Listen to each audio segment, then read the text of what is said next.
We're in. We're on. Today you are getting an introduction by yours truly, Mr. Lee Hogarth.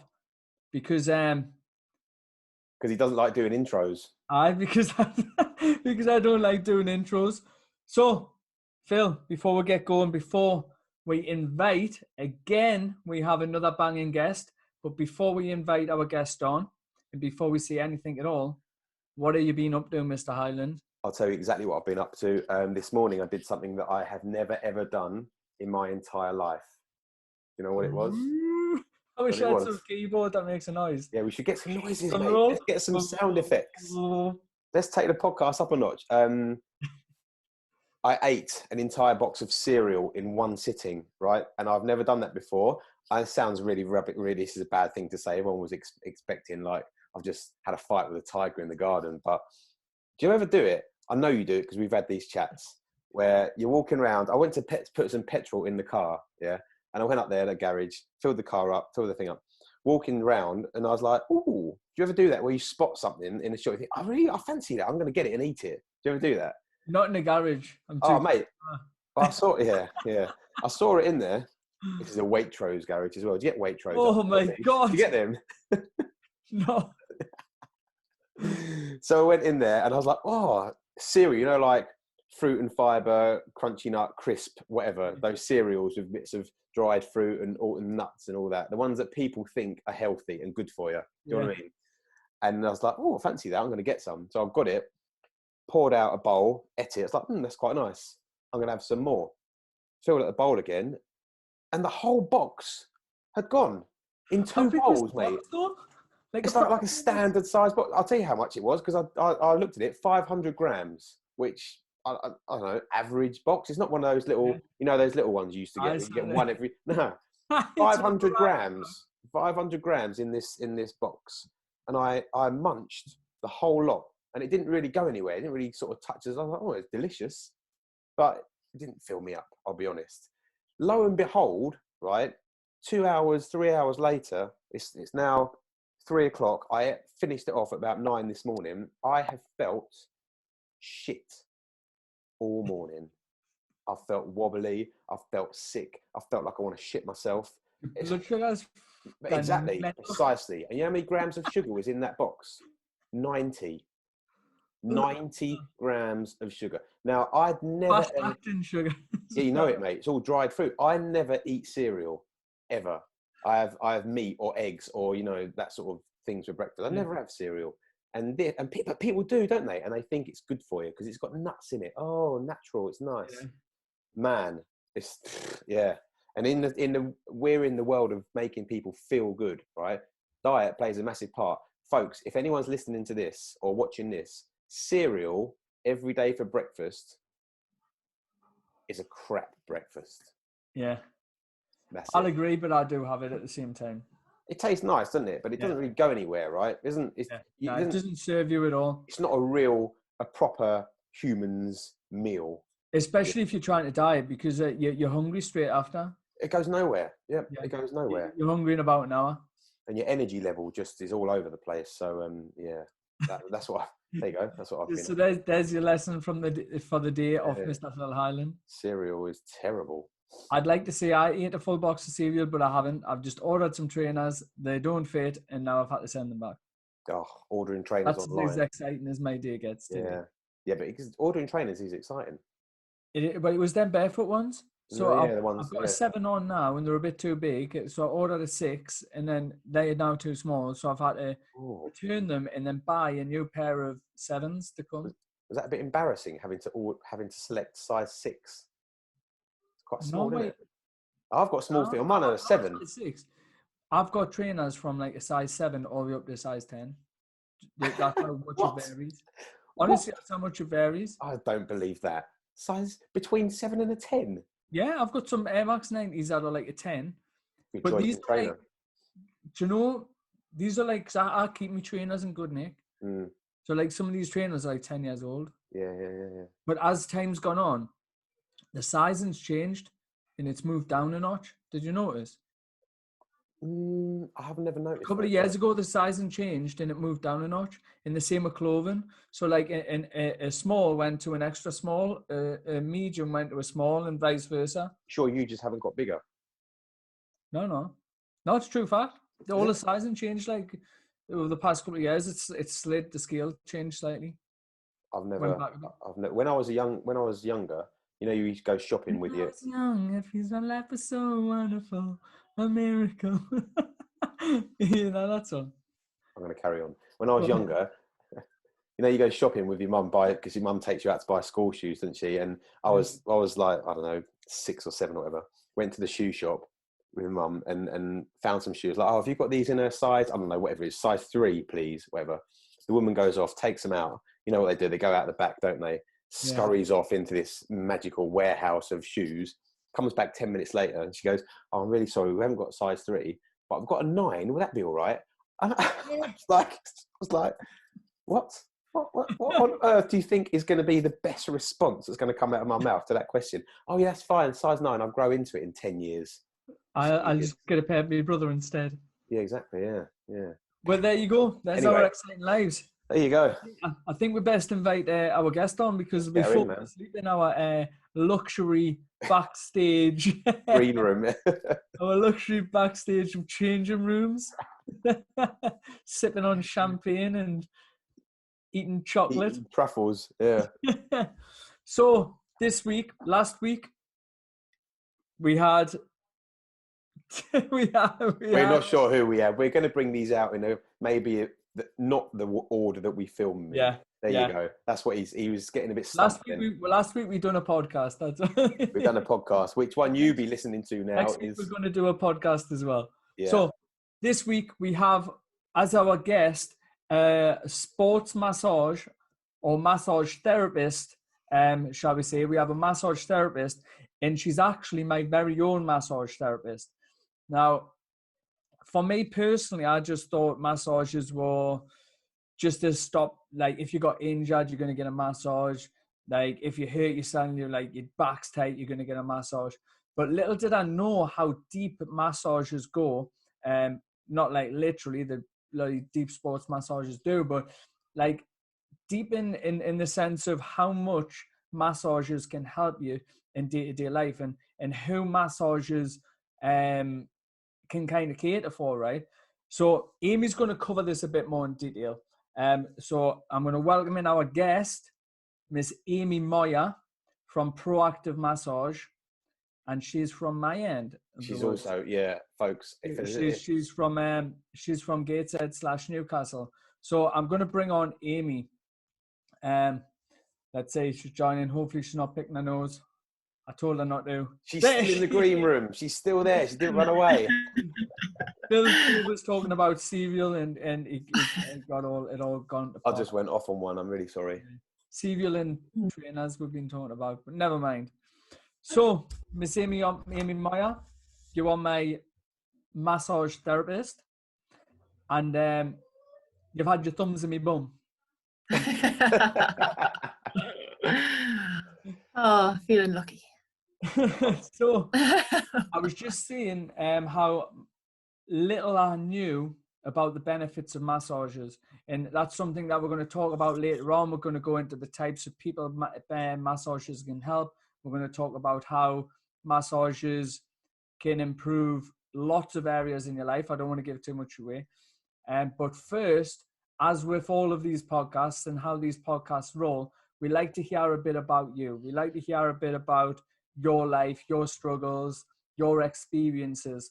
So just for the listeners, can we rewind and take you back to, say, your teenage years or childhood years, and just tell us a little timeline description of from then to now. What's gone on in these gaps in these years? What interesting or what experiences have you had that's been pretty eventful inside of your life?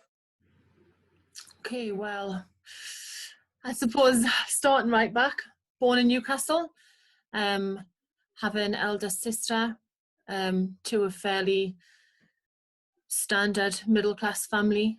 Parents separated and divorced at an early age, but really, I've had a nice life. I've got a fantastic stepfather, fantastic family, steady family, well educated, and was given aspiration as a child really to be what I wanted to be. Knew from a very early age that I wanted to be a teacher, wanted to be in teaching, and A levels, university, and worked hard to try and get to where I wanted to be. Always worked. I was a kids club rep for Thompson Holidays in the summers, and then university degree through the winter. Got a job straight away, and worked in Chester, where I did my degree, until I decided to teach abroad. So I went to work in Rome for a few years in an international school in Rome, and I worked there for a while. Nice. And well, I loved it, but I was lonely. I was really lonely in a country where I'd quit my job thinking something would rock up, like you do. What job at that time? No, was that your primary school teacher? I was a primary school teacher in a little village school in Chester, in Cheshire. Very nice, very middle class. What's your take on middle class? Here we go. Phil said he was middle class, and he's Uh-oh. brought up in a big 5-bedroom mansion in some big private street. It's nothing like a mansion. It's not. We had a chat. Sorry. I mean, I listened to your podcast, so I do actually know what you're. So we had this chat. Yeah, we had this. Don't know if you listened to it. We had this chat, and Lee said, "Where were you brought up?"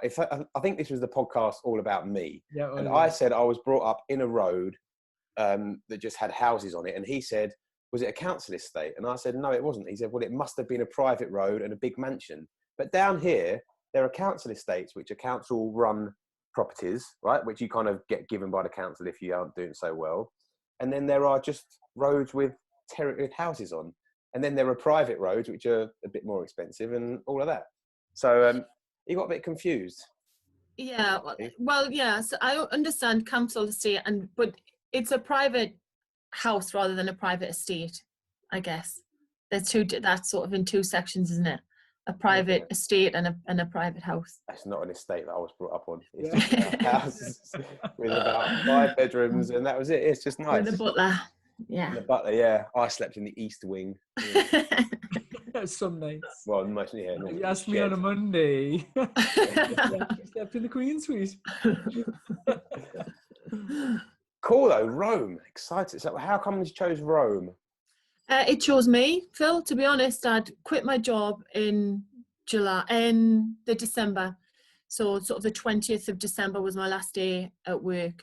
And someone I knew told someone I knew, it was actually a contact from when I used to work for Thompson Holidays, found out that I was looking for a job and called me on Christmas Day to offer me a job. They phoned me up and offered me this job. Now I might have had a few sherries on Christmas morning, and someone phoned and said, "Will you come?" So I just sort of said, "Yeah, okay, when do you want me to start?" 10th of January. So I had my own flat in Cheshire. So I just shut the door, packed a bag, shut the door, and I went. I just took off to Rome. I love that. To work in this international school. So I went there not knowing anybody, not knowing the language, had no friends out there. I didn't really know what I was doing. Moved in with a woman from Naples who spoke no English. So the sort of immersion into Italian, you learn pretty quick when you have to. But I was still lonely. I was lonely. And after 2 years, the international school in Milan offered me a job. But then it was sort of time to come home. My grandmother was dying of cancer, and I just decided that I wanted to be back with my family. And I know it's hard to understand when you walk amongst the Spanish steps and the Colosseum's on your door, but really only do those things when people come and visit. You don't, every other time you're just up at 5 o'clock trying to get to work, getting your shopping in, doing your laundry, and yeah, I was lonely. And so also, I came home. Rome is hectic as well, man. It is a hectic place, isn't it?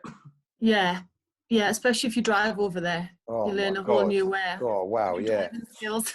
Driving out of the airport and trying to get out is an absolute mission, isn't it? Oh, I remember doing that. It was Oh yeah, bikes hanging on your windows, cars reversing round roundabouts. I was pulled over by a policeman once with a blue flashing lights. to ask me out on a date. So that was the sort of They don't care, do they? Italian guys crazy do life. not care. Yeah. I mean, it was great, and when you're sort of 23 years old, it was fantastic. But I knew it was time for me to come home, back to the northeast, back to the family, and then took a job, a maternity cover job, just to get back in the British system. Took a job and ended up staying there. I was promoted within about 5 weeks, and I was a leading literacy teacher across Northumberland for years. I just climbed the career ladder very, very quickly. It was my ambition. I mean, the only thing I wanted to do was to make changes. I knew as a teacher I couldn't make changes, so the only way I could do it was to reach management positions. So that's what I did.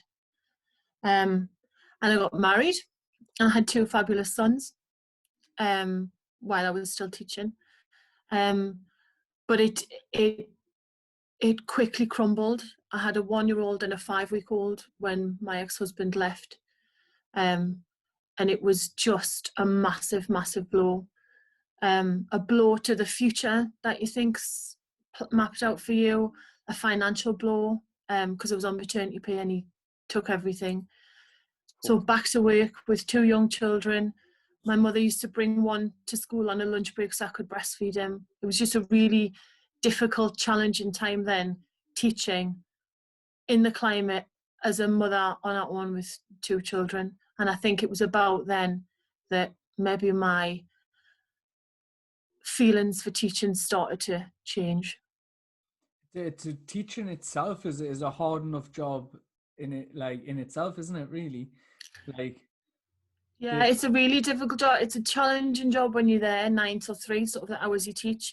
It's challenging before and after school, answering to people and marking and planning time. You know, your Sunday afternoons on your own. You come home with a pile of books. Anyone who lives or knows a teacher, they've constantly got books by their feet. It's difficult. You're never good enough. You're never good enough as a teacher. They always want more. You've always got higher demands, and you're encouraged to tell the children that they're never good enough. When Ofsted come in, they would question a child and they want to know what's the next step. Every child needs to know what they need to do next. And that's fantastic. But when you do a piece of work, a child's delighted with what they've done, and you say to them, well, yeah, that's fine, but this is what you have to do now. You're not there. You've got to keep going. This is still not good enough. And that's the feeling throughout education. It's just nobody's good enough. The crazy thing is, and I was speaking to someone on my program last night about this. I talk a lot about beliefs, right, and patterns, neurological patterns that are formed. And there's a lot of people, grown-ups, right, like us, who often feel that they're not doing enough. Do you know what I mean? It's no surprise that people are struggling to be, I will always say, in the present and enjoy what they've got and content when they've been brought up with the notion and the belief that you've got to do more. Do you know?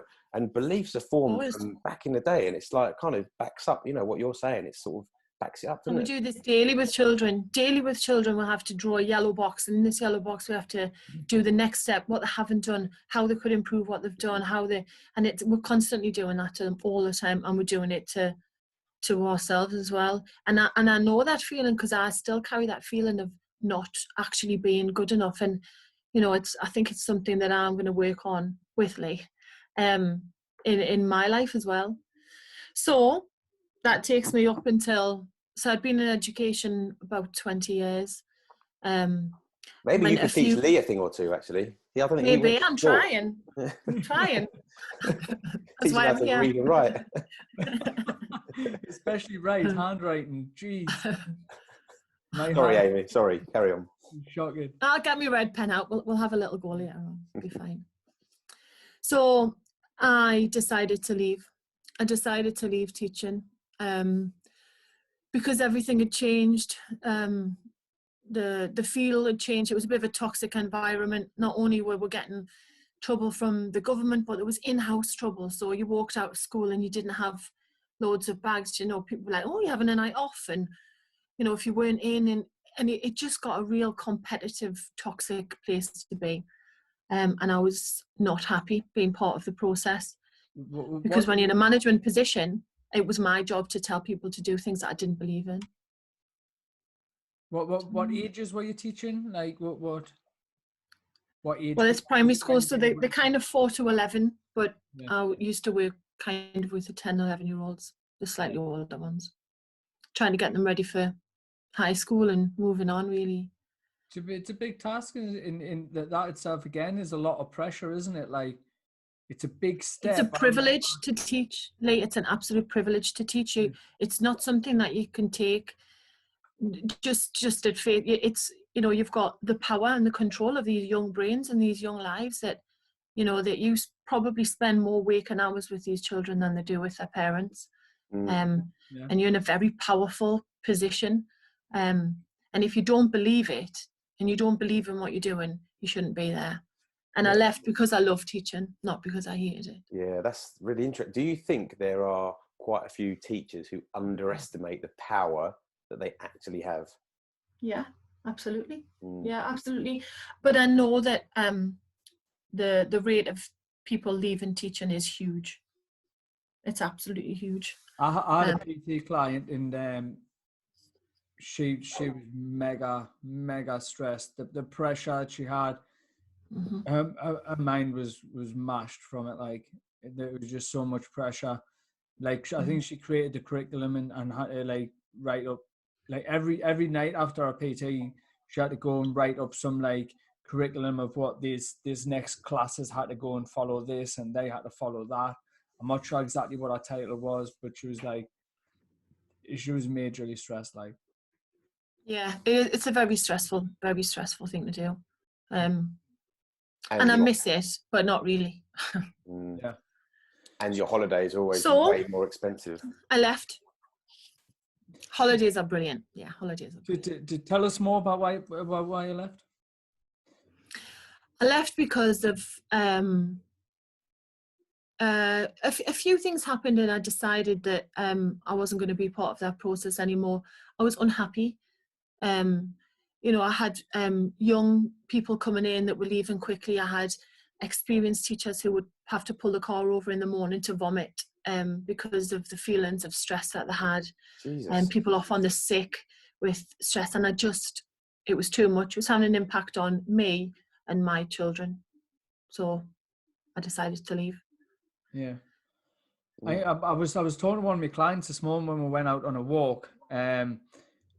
When I went out on a walk, and then I seen her coming back from her walk, and we're talking about that whole job thing. Like a lot of people feel like there's that rule, isn't there, that or what schools kind of promote is you leave school, you go to uni, you get a job, and then that's a job for the rest of your life. There's that thing, like you need to find a career, and that career you got to do it for the rest of your life. So you've got to make the biggest decision right now.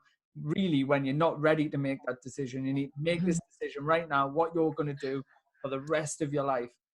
And that's like, who the fuck invented that? I think Ben Fanning touched upon that as well. Like, who invented that process? Like, I still say at the same time, because I have a lot of friends who were on the other side of that spectrum. So they would get a job, quit a job, get a job, quit a job, get a job, quit a job. Like, that's not very good for you. But like, if you're unhappy in your job, like, you can change it. You're not trapped. There is ways out. And if you take the step, you'll figure shit out. Like, I was stuck in it as an electrician for, I'd say, 3 years longer than I actually wanted to be. I was unhappy for 3 years. I was stressed a bit. I was seeing on a daily basis that I was going to quit and that I was going to leave, until eventually it got to the point where I friggin' had to leave. And really, it wasn't as bad. Like, I was thinking, if I leave, I'm going to be screwed. I'm not going to have any money. I'm not going to have no income. Like, everything's going to be terrible. I'll never get another job. I'll never be able to amount to anything if I leave this job. But when it actually happened, it just opened up a shitload of opportunities, a shitload of pathways that I could take, a shitload of different career choices that I could have had.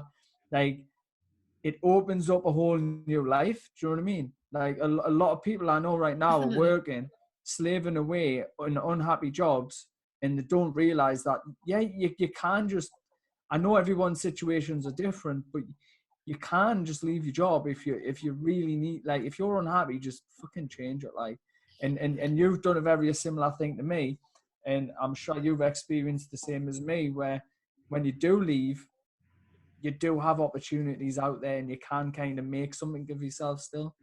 Yeah, but it's a leap of faith, especially when you've got children that depend on you and a mortgage to pay, and you earn good money, regular monthly good money in education, especially when you're in management. You're talking 50,000 a year to just say, oh well, actually I'm not really that happy. So you have to do that. A catalyst for change for me was I joined a running club, and I joined a running club because I was lonely. So I was lonely as a single parent at home. I had been away from the Northeast since I was 17, really, either working abroad or in Cheshire, and then I was in Italy. So I didn't really have a set of friends in the Northeast because I'd been away for, 10 years, really. So I joined the local running club and just met a bunch of people that changed everything. And they some of them are like metal grinders, and some are teachers, and some are doctors, and they're just different ages, different fitness levels, everything, with one passion for running. And I think it made me question things. And from that, I had an A-level in sport. And through the A-level, I decided to try something different. And then I thought, well, if it doesn't work, at least I'm learning something that I could use. It was never the plan to start my own business. I never thought I'm going to go and be a businesswoman. I know nothing about business. I'd been in education all my life. So that leap of faith, a few things combined, I rocked up to this sports massage course in Durham, just pretty much knowing nothing. And that's where the next chapter starts, really. So that's where it all began. That's where it started. Well, this chapter started. Yeah. That's that's a good way to describe life, is in chapters. Like, you can start a new chapter at any point in time that you really want to, can't you? Yeah, and I know physically sports massage is quite hard to do. It's quite taxing on your body to perform it. So possibly this won't be the rest of my career either. I'm hoping one day to use the transferable skills I've got from education to possibly lecture in massage or do something else. But I know I'm not quite finished. Yeah. I'm happy where I am, but I'm not quite finished just yet. So it's good though. Do you think that you kind of live on quite a lot sort of day-to-day basis, or are you like really thinking, because what you just said there about, I don't know if it's going to last forever and I might move into teaching, do you sort of live more, I don't want to say for the moment because that sounds a bit wanky, but more day-to-day rather than planning for the future, The majority I live day to day, but I do have my eye on the future. I obviously have children that I know they'll be a certain age and they'll be going their own way at a time, and my life will change again then when my role as a mother is not going to be quite as demanding. So now this suits me perfectly because I work around the school run, I work around the Christmas plays and the maths mornings and the everything else that I have to go to. But ultimately, no, I want bigger. I want to keep moving on. I want to keep learning. I want to keep moving forward. I still learn. So when I passed my first course, I've done another 3 since then. So I'm constantly reading about massage, and I want to be the best I can be at this before I move on to something else. Wicked. Love that. So you got qualified. Then what qualified? happened? Got qualified, and then what? Did you just set your own little house up, or set my own pad up? Was quite lucky because I'm part of a member of a triathlon club as well, which kind of came from running. So I had my running club and my triathlon club, and lots of willing volunteers to come and let me experiment on them and try all my new moves out. And then I couldn't really have everybody at home. I had too many people telling other people about massage, and I saw a room up for rent in the local gym and thought, oh, I'm just going to go for it. So I rented a room in a local gym, made up a business name, got a banner made and a uniform done, some business cards knocked up, and rocked up at the local gym with me bed, hoping that people would come and let me massage them. And they did. And they did. And they came and they keep coming. And they bring their best friends and their girlfriends and their mums and their brothers and their kids. Some of them I also massage some SEN children. And it just, I don't really advertise. The gym's in the area that I live in, and I've just got hundreds and hundreds of clients. Wicked. How good is that? There you go. That's a wicked story. Yeah, very good. And then you met Lee, which brought you onto this podcast, the best podcast in the world. So from that pinnacle, really. Yeah. From that gym. From that very gym. Not only did that gym have one of the best PTs working there and one of the best mindset coaches in the UK, they also had the best sports massage therapist. Look at that. Thank you. Look at that. Praise indeed. Praise indeed. Love it. Love it. So tell us a little bit more, because I've had you inside of one of my programs come on and help a few of my team, and we had a pretty in-depth discussion about the types of people massage can help, the type of conditions it can help, like relieve, shall we say. So tell us just a little bit more about, we all know that if you're training, massages can help if you're training, if you've got tight muscles, etc. But more about like the stuff that people wouldn't possibly think it helps you with. Do you know what I mean? Yeah.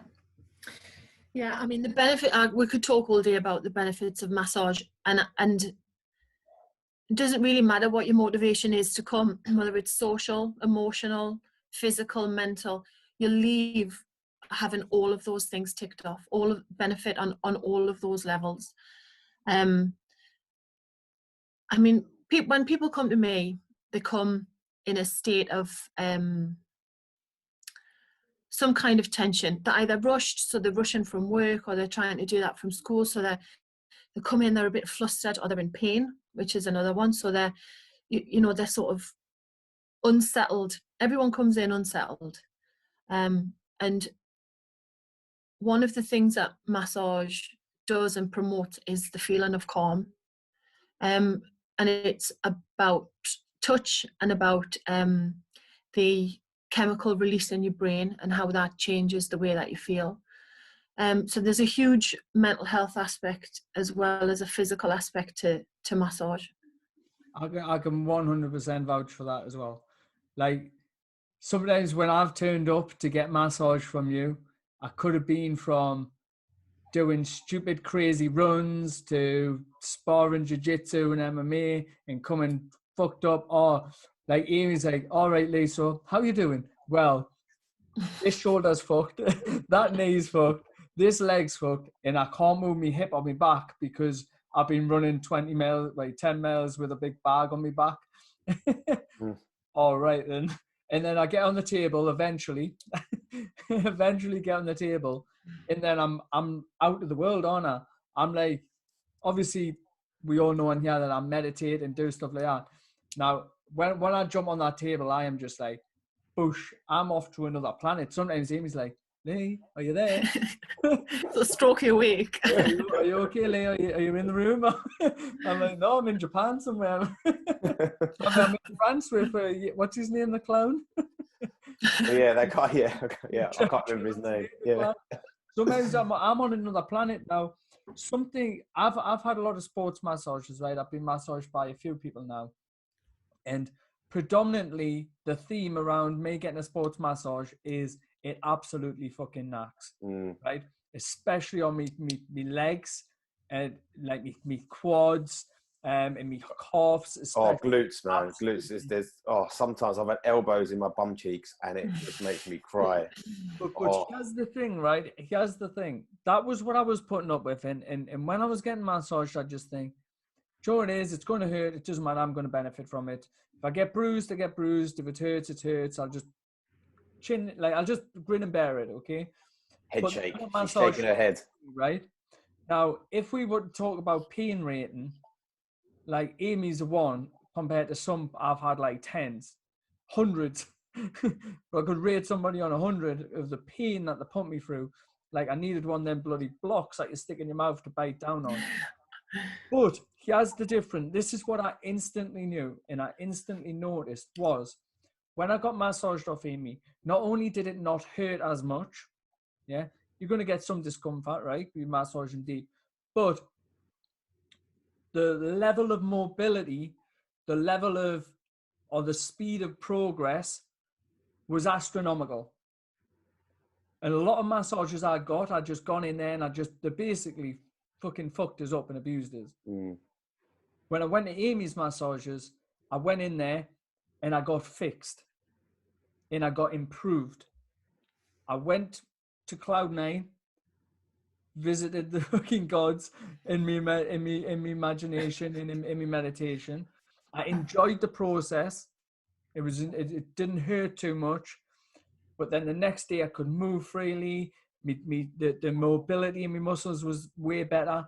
Like I remember when I first got my massage from Amy, right? Because this is gonna sound, oh God, what you gonna say? oh shit, right?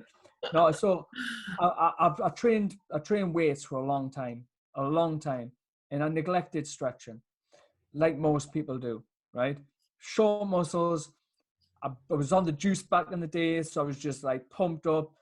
And then I fell out of love with bodybuilding. I fell out of love of lifting weights. So I had about 1.5, 2 years off lifting weights. Now I'm losing size here, obviously, right? Not drastically, not like, do you know when you're training, you sometimes think, I can't miss a day because I'll lose. I'll turn into a twiglet, yeah. I lasted 2 years and I still have like a lot of it. But I thought I'm just getting leaner, I'm getting skinnier. Like obviously the muscle I've lost from my legs, but my legs were rock solid, Phil. They were rock solid. And I used to be like, well, Catherine, look at them quads, man. Still got it, rock solid. Mate, they were filled up of shit. They were so filled up with, what was it, acid? What was it? Yeah, and it's a lot to do with your lymph system as well. I'll tell you a bit more about that as well if you want. But mate, I remember Amy said, this is like massaging a table. My legs and my muscles were so tight, right? Then afterwards, they actually moved. They were like floppy dogs. They were just flopping around. I was like, what the fuck? Obviously, all that muscle the idea of me having muscle disappeared as well. Like my legs just went soft as hell. So when you see the bodybuilders and you shake your quads and then you tense them, you tense them. Like, I could do that again. And I forgot all about that. I just thought in my head that my legs were super rock hard because they were absolutely solid, filled with muscle. But Amy showed me otherwise. And when I left from that, yeah, it's old school. It's really old school, that hammering people till the bruise. I mean, bruising is bleeding. Yeah. So if you're then making a muscle bleed, you're then destroying the tissue further. So then it has to recover from the bleeding before it can recover from the massage. It's not. I mean, sometimes people bruise, but it's not something that I would promote, that kind of heavy massage. That's the thing, though. I was getting massaged about awareness. I was getting massaged as well. It wasn't like before I come to see you, it wasn't as if I had left it years without getting a massage. During that 2 years, I switched from bodybuilding to combat sports, and I was still getting like massages. Yeah, it wasn't as regular as I should have been. It was maybe once a month, 2 months, or something like that. But so it was like I was getting massaged, but my legs were just still rock hard still until Amy done her approach, which was just way better.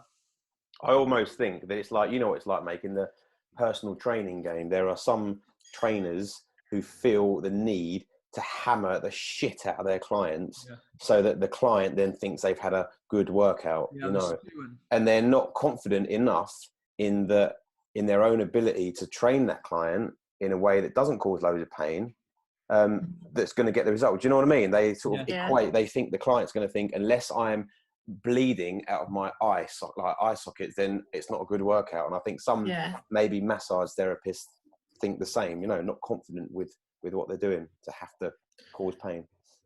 Yeah, and you know, anyone can do that. Anyone, you can teach anyone to just smash a muscle in, but it's about feeling it and knowing it, and the like you say, the tension that you get there, the skin. I mean, your skin is so important. Your skin is the largest organ of your body, neglected by most people. I think we've got about 2 square meters of skin on the average body, and the feel of skin is important.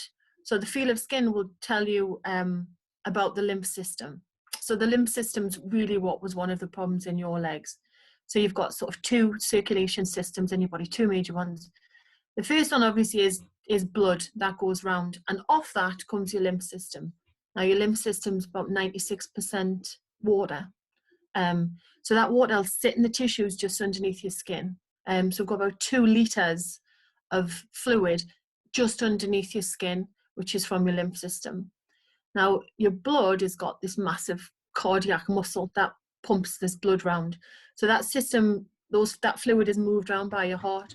Your lymph system doesn't have anything to pump it round, so it relies on movement to keep that fluid moving. So if that movement's not there, then it'll just sit there really.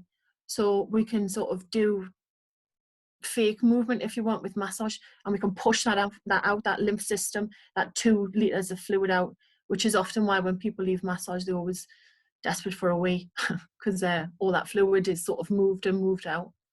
I can remember that. So I was like, that day I was pissing like a trooper. It was yellow as fuck.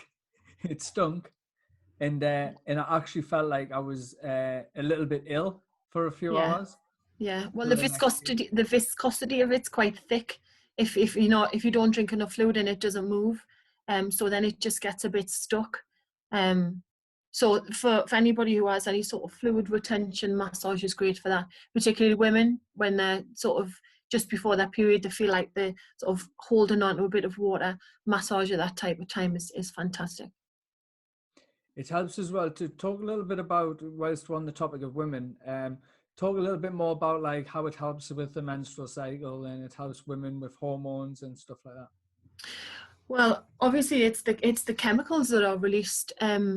Any skin on skin touch will release chemicals because it stimulates the vagus nerve, which is the superhighway between your brain and your body. So it controls your immune system, but also slows down breathing, slows down heart rate.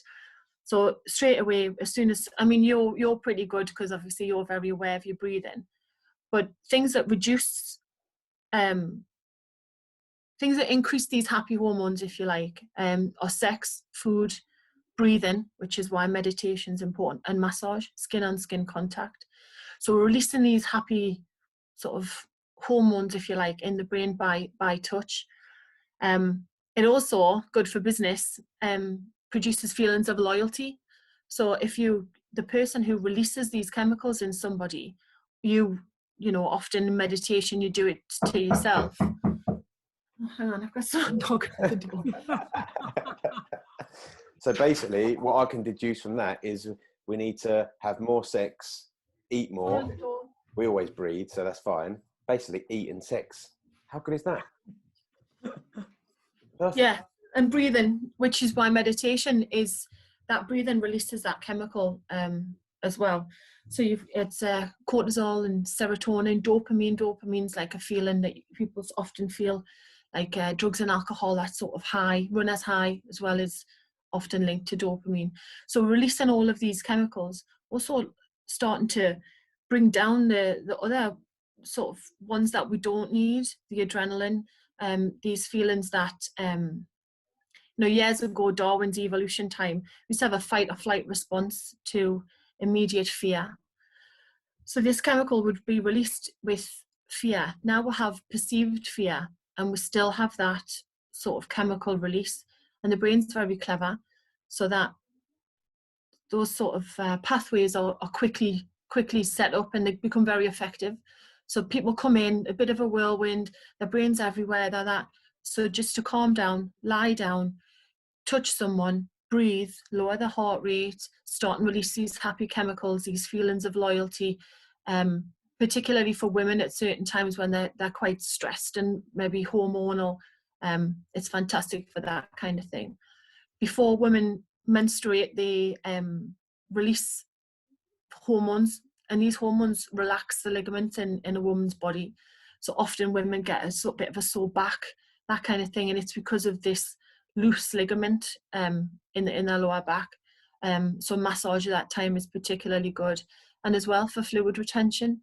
So making sure all the fluid is pushed up out of your extremities, up towards your heart and lungs, to let that process and filter out, and just make you feel better on every level.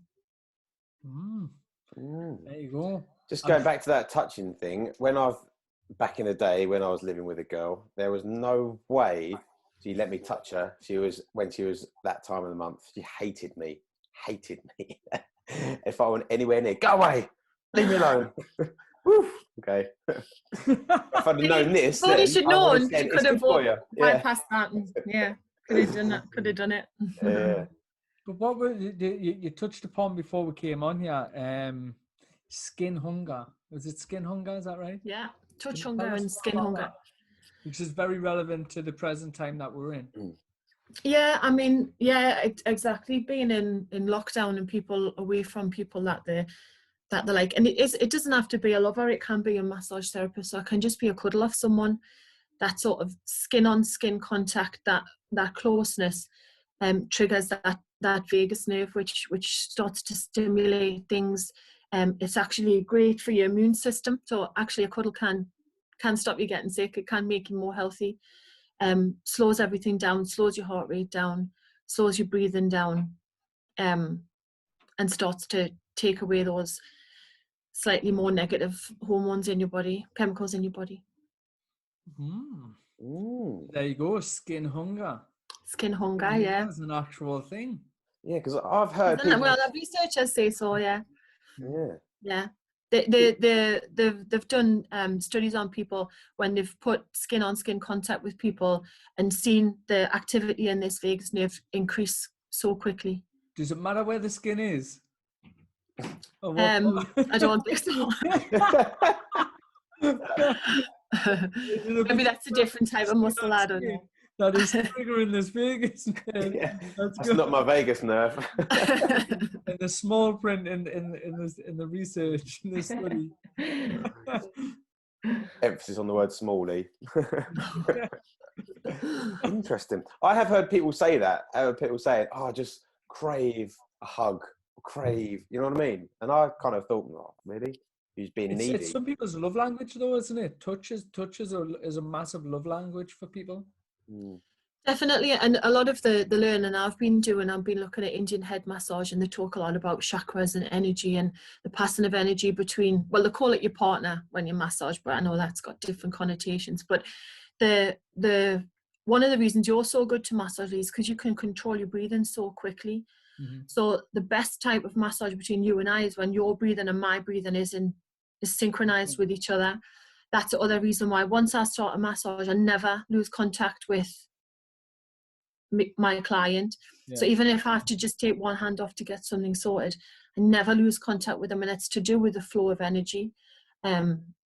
So breathing and the flow of energy, and that's something else that is probably got a lot of things that we don't understand, I think. That's the fascinating side of it, though. And I know me and Lee, we talk a lot about energy, don't we? With Sai and that, but the whole energy side of things is I find that fascinating. And the me 5 years ago would have laughed at that. You know what I mean? I would have laughed at it and said, "Oh no, that's rubbish." But it's not, is it? It's massive. No, and that energy comes from skin to skin contact. Some of the time in Indian head massage as well, you do visualization. So you can do that together. So you need sort of 10 minutes before you do it. You synchronize your breathing. You sort of touch each other's head so that you're sort of in sync with each other before you start your treatment. That's something I've not done. I've done things like Reiki and things like that, but I've never tried. I've just never seen, or I've never looked at the benefits of it. I just think, get me head massaged. We know what happens to my head, mate, when it gets massaged. Can you do anything for this? Give it a go. It's your shoulders, your neck, your head, and your face.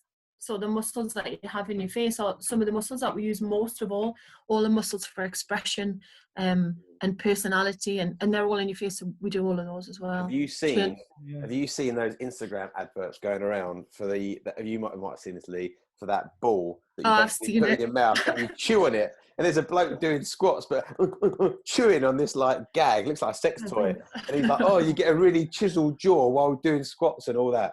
Have you not seen it? What? No. What muscles like? What a load of shit. Yeah, so basically it's like a squash ball that you like a gag, and you put it in your mouth and you gnaw on it, you chew on it, and it's like the bloke's going, look at my jaw, you can see it working, man. It's like, that's not a good idea, is it? But why would you got tension headaches written all over it? Why would you want big jaw? To get a chiseled jaw like mine. Ah. Well, no one disagrees with that then. What does a chiseled jaw mean? Huh? What does a chiseled jaw mean? It just means like that you've got, like Stallone or Schwarzenegger or whatever, they've just got chiseled, like I don't know how to describe a chiseled jaw. Like more square around the bottom. Square jaw, yeah, like a muscly sort of face. Muscly face. Weird. So anyway, this is supposed to just get stressed. Work on your jaw. If I'm stressed, I grind. I've got to sleep with it. Yeah, I've got one of them as well. Grind I got in. How do you clean it? In the morning, I just rinse it, and then before I put it in again, I'll rinse it again just to double check. Put it in. Just double check what? Double check I cleaned it in case I forgot the morning clean. Because I brush my teeth. Sometimes I brush it though. Do you brush it? I brush that. Yeah. But then I see white along the bottom, and it's like the print, but it's like it must just be bits of toothpaste. Well, it's only been in your mouth. I brush it and stick it in. The fluoride will absorb, and my teeth will get stronger. I used to do it when I played hockey with a gum shield. I used to put toothpaste in it and put it in. Thought it would clean my teeth while I was playing hockey. It's weird, isn't it? Multitasking. I like it. Yeah, good idea. There you go. Teeth guards. Do you have a gum shield, Amy? No, I don't. You mustn't grind my teeth. The weird thing. Here's a weird thing. Here's a weird fact. Not many people know about me. My teeth are flush, like a cow. So both of your teeth, probably the top teeth, go over the bottom teeth, right? Mine are like that, butt up against each other. It's weird, isn't it? I may, because that's why I've got the gum shield, right? Because the back of these teeth is failing off because of these teeth. That's exactly what's happened to mine. But it's more, not just the back, it's all of it. So like the front edge of these, the bottom teeth, and the back edge of the top teeth. I keep asking them to put filler in, but you'll not put it in. Can you, if you run your tongue under the top of your teeth, does it feel really sharp? My tongue would probably fucking fall off. Mate, mine is like a serrated knife. I could cut bread with these things. And if you bite your finger, oh mate, yeah, you can see the gap. Yeah, it's weird, isn't it? Mm-hmm. Amy's thinking, damn, I wish I had teeth. I could do this. I'm like, there's no way I'm doing that because I'll end up with no teeth. The what? When they pop the cap off on a bottle. Oh, I used to do that when I was younger. Yeah, no way. No, my teeth would just snap off, or because it's just so thin. I think about it now when I go fishing and bite fishing line, and I think, that's not a good idea. Like sellotape or nothing, How funny is that? I didn't know that about you. Same teeth as me. Mm-hmm. Brilliant. Also, good chat. These vampire teeth. Have you seen how wonky they are? Oh, yeah. That's because I was scared to get these two vampire teeth taken out when I was a kid. No, literally hanging on by a thread. Have you got more teeth than the normal human? No, they just didn't move into the space because they were taking up the space. They kind of backlogged the rest. Mm. If you're listening to this, anybody, write in and tell us your teeth problems. We won't be able to answer them. Nice. Back to massages. What's the craziest thing you've ever seen in a massage room, Amy? Is anything funky ever gone on? No, actually, I keep hearing the horror stories of everyone being asked for happy endings and all sorts of things. It's never happened to me. I think maybe they take a look at, I got very strong hands, and maybe I'll have a look at them and decide against it. Really, the biggest sort of surprise I think I've seen is the people who walk through the door. So I see sort of, like I say, I see young children, I see office workers, lots of office workers who have terrible posture. I see athletes, and I see I treat a breastfeeding mother who has a heavy baby who has terrible back and neck pain. I think the best thing about my job is the variety of people that walk through the door in a variety of states. So they walk through, they're stressed, they're anxious, they're in a rush, they're conscious of their body often, because obviously you're seeing most people without their clothes on. They don't like the cellulite or their stretch marks, or they don't think that they should be there because they're not sports people, and they come in and have an hour of time to themselves to either talk, because some people talk and tell me some very personal things, and some people don't talk. Like this young man here just goes off on a planet far, far away. I was going to say that. Sometimes you can't shut us up. Well, It depends. Yeah. You just have to go with, you have to use your intellect and go with what your client wants. I mean, mostly older men come in and they say nothing's wrong. There's nothing wrong really. My wife told us to come. I say, well, you know, what is wrong? Well, I have a bit of a pain here, but you know, it's fine. I just get on with it. And when you get to the bottom of it, they're in a lot of pain, and they just push on and they just push on. And they'll say, oh, well, you know, it's nice to have someone to listen because nobody really listens to me.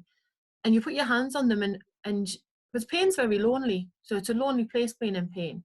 You put your hands on someone and you can feel the heat, you can feel the muscle tension, you can feel the soreness. And when you say to someone, oh yeah, I can feel that, that's pretty sore, it can get quite emotional. Just to have somebody in that horrible, lonely place of pain. So sometimes I have people laughing, sometimes I have people crying, some are silent, some chat, some it's like a bit of a therapy thing. I mean, I have no experience in any type of counselling, but I can listen. And then they leave and they stand up and they float out, and it's an instant change in people's posture, stance, behaviour, vocabulary, just to have that hour of even a little bit of self-care, to know that they're doing something good for themselves. It's such a change in an hour that it's a privilege to do it, really. Yeah. That lonely thing is quite interesting. I've never really thought of it like that before, because you are the only person that can feel it.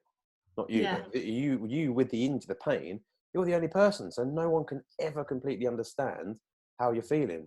And it is, yeah, that's quite an interesting. It is, and you put your hands on, you say, oh, yeah, that's quite sore. That, and I've had people burst into tears.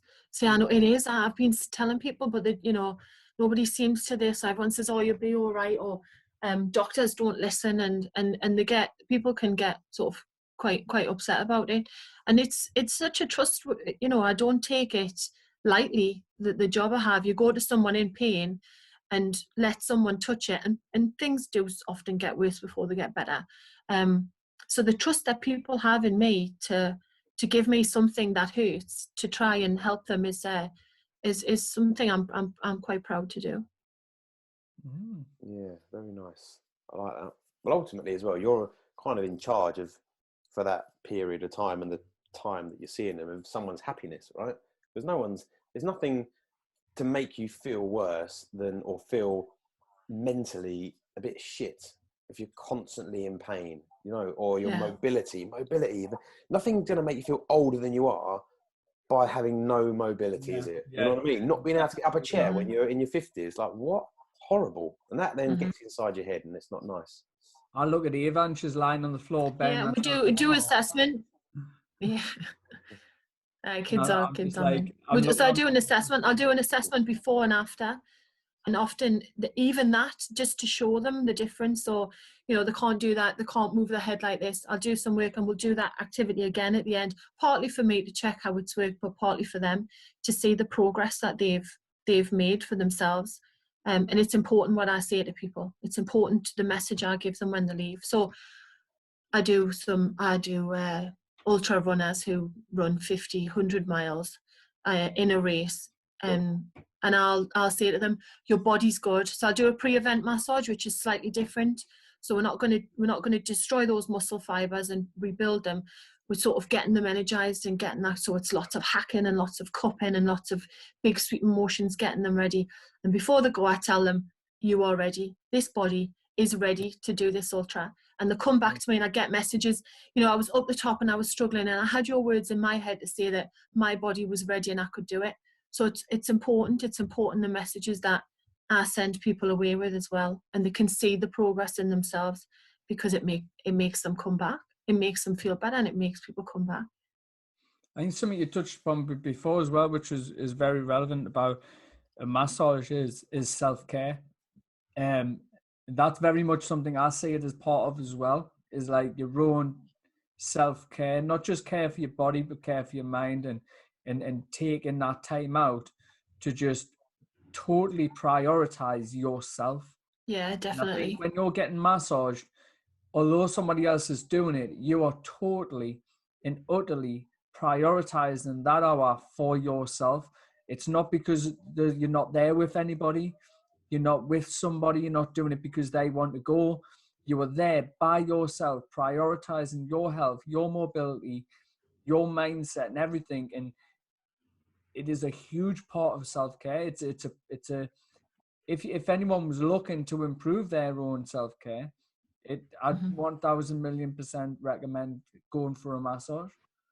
Yeah, and it's a nice experience. You know, I have a couple of clients come to me, and I know part of the reason they come is a social interaction with someone. It's their way of relaxing and calming down and having a chat with someone they know. And you know, people who are very self-conscious about their bodies, they come and they start and gain confidence, and they gain confidence by sort of being undressed in front of me and starting to feel better about themselves. And it changes people. I think it's like in a place of not being judged as well, aren't they, really? Because like, yeah, you're there to mend them, you're not really there. And imagine, like I'm a ball, like I'm quite happy with my body. I'll just take my clothes off anyway, to be honest. But like, I'd imagine like if I was like really overweight and I was self-conscious, to take my clothes off would be a big thing. And for me to see you not react in any way that I'm probably expecting would be a big deal. You know what I mean? Definitely. Like, I've had people not want to come because they don't think my bed could hold their weight. yeah. You know, it's not, and for me, you know, the external look of somebody, I can't remember. I can't actually remember what people look like without their clothes on. Yes. I remember the dips in the shoulders. I remember their pain. I remember in my head, I'm visualizing the muscles. I'm trying to breathe. I'm trying to concentrate. I actually don't know who's got stretch marks and who's got what. I don't know. And I've seen lots of bodies on my plinth and none of them have been perfect. And one of the bodies that I do massage, which on the outside is you know, could be in a magazine, has terrible joint and mobility problems. So be careful what you wish for, because I know that they might well swap their knees and hips for someone without I think quite as nice exterior. We were talking about this on one of the other podcasts with Sarah, the sexual health lady, and she was saying, this is something I didn't know, that if you have abs and you have a strong stomach, it can cause you problems sexually. It can make you come faster. It can make you dribble. Did she say that? Yes, she did. I'm not sure about that. She did say the issues with pelvic floor, which I completely get because everything is so tight and you can't breathe. It makes them weak. It makes them weaker, and it also holds. It can stop you from holding back because everything's too much weaker. All right. I'm sure she said that. Damn, that's my problem then. I'm just either way, having a six-pack prevents your diaphragm from moving. Yeah. And it causes you a lot of issues downstairs, shall we say. Yeah, your diaphragm's really important. Your diaphragm's like, obviously it's a sheet of muscle, but it's a lot to do with the return from the fluid and venous return from your legs. So taking a deep breath actually creates a vacuum, and it sucks the fluid and blood back up from the bottom part of your body, which is why if you're struggling with swollen ankles and things, you need to lie down above your heart. Elevation means above your heart, not off the ground. And then take deep breaths, and it'll literally suck the fluid back out of your body. We have so many answers to problems that are just in our hands, in our capacity to treat. And I know that there's a place for medication and all things like that, but there's many things that we can treat and cure and help and promote just by using our own bodies, things like massage. Yeah, and even just with breathing, there's so much stuff coming out lately in the last few years, isn't there, about the power of breathing, you know, especially like since Wim Hof became famous and all of that stuff. Absolutely nuts. Well, all those chemical releases, they're all to do with, you know, can be stimulated by breath, by breathing. Not even, you know, amazing deep meditation, just sitting down, take a few deep breaths. Well, I see it now because the sensor that I use, I can physically see if I change my breath in any way, I can see the impact it has on the brainwave levels, like in the coherence levels. You can see it instantly, and sometimes I'll play around. I might think of something I don't want to see, and my heart rate will start pounding around, and my breathing will go erratic. Like it'll not be if I have a smooth breathe in and then I go to breathe out, you know, sometimes it's like bit juddery, like a bit not nice, smooth flow of a breathing. Like a good signal and an indicator for me that I'm getting to coherence and becoming in a good state is that smooth intake of breath without any distraction or judders, and then a smooth outtake of the breath, and also being able to pause at the end of the breath without the feeling of fear and gasping for breath. Like, it's one thing I say all the time in massage, partly because it's a bit uncomfortable at times and people hold their breath. So hold, and don't forget to breathe with me, try and breathe with me, because one of the things that we do in that state is hold your breath. I think a lot of people upper rib breathers, don't they, all the time, living in this high level brainwave anxious state and just breathe right into the top of their ribs, and there's no deepness going on, and just makes the problems worse, isn't it? Yeah. Nice. So there you Just go. breathe. Just breathe, man. Upper rib breathers. Upper rib breathers. That is what it's called. That's the real term, right? Upper rib breathing. I've not done that much research into breathing, shall we say. It's mostly from my own experience and stuff like that. Good. And on that note, so there you go, Boris Johnson. Ant or Deck. It is like Ant and Deck today. For any of my southern friends listening to this, I do apologise. Next time, I promise we'll have another southern accent on here. two YIs and Mate, I've thought, whilst we've been doing this podcast, I've been triggered to think of somebody who would be amazing on here, and I'm going to let you know after this. Good. Amy Moyer, thank you for joining us. You're welcome. So, Amy, Webb, just before we go, actually, we're going to ask that question that we love to ask. So, you've obviously experienced a lot of things. You've been a lot of places. Like you've done different careers and stuff. If you could look back and give yourself, your 16-year-old self, we'll say, just to give it an age, some advice moving forward in life in general, what would it be? I think I would say, don't try and think you know what other people are thinking. I think I used to sit and think, I know, but they won't think that, or they haven't done that, so they must be thinking that. You don't know what other people are thinking. And perception is a bit of a weird thing, isn't it? Like perception is, it's the same message, and it depends on how they feel, depends on how they perceive it. So I think I would probably say, don't worry too much about what other people think. There you go. Love it. And second question. Oh, there's a second question. This one's not like a biggie. That one's the biggie. That one's the biggie. Just if anybody are looking to seek some advice, maybe, or to get in touch, or maybe they're from up our area and once this is all over, I would like to get a massage, where can they get in touch with you? And where's the best place to catch you? It's Proactive Massage. There's a Facebook page. Mind if you're friends with Lee, you probably come to me anyway because he sends everybody my way. But if you've got a brain and if you've got skin and muscles, then massage is for you. That's my message. That's the message I want out today. You don't have to be a sportsman to have a sports massage. It's muscle massage. It's good for your mental health, social, every aspect of your life. Go and get a massage. Nice. Brilliant. I want a massage now. The same you are, Anna. Thank you very, very much. Thank you, gentlemen. Today. Been a pleasure, man. Take care. Bye from me. It is a bye from me. Say bye from me, Amy. Bye from me, Amy. Oh, well done. Oh. All right, laters. Peace.